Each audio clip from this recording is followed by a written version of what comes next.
Sonic 3's been out long enough that I could talk about spoilers. Let's talk about the incident that led to Maria's death. A very underrated piece of film language with Sonic 3 is how different each flashback to Maria's death is. We first get it from Commander Walter's perspective, but there's this very vague air about what to feel about this because, of course, he's omitting a lot of details.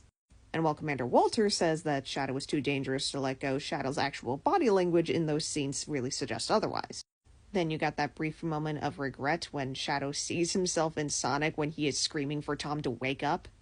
But that moment of potential emotional vulnerability all gets squashed by Gerald once he starts feeding into his rage, which completely consumes his actual memories not just of the incident, but of all of the good times that he had with Maria, completely cementing the frame of mind that he might as well become the very monster that those scientists feared he would be.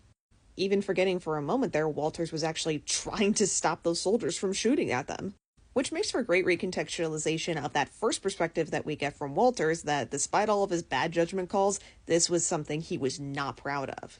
I also saw someone on Twitter point this out, that while in the games Shadow is actually helpless to do anything to retaliate against Gunn, in the movie adaptation, he is out wide in the open, and if he wanted to, he could have laid waste to Gunn right then and there. But he didn't. When you piece those flashbacks together, even if they were muddled by emotions, at the end of the day, Shadow was just scared and confused and not allowed a moment to grieve that he lost his only friend. Despite what was omitted in adaptation to maintain a PG rating, Sonic 3 makes up for it by upping the tragedy by giving us a Shadow who was in so much shock that it rendered him helpless. The kind of paralysis that this Shadow went through makes his backstory as much, if not even more tragic than what we originally saw in the games.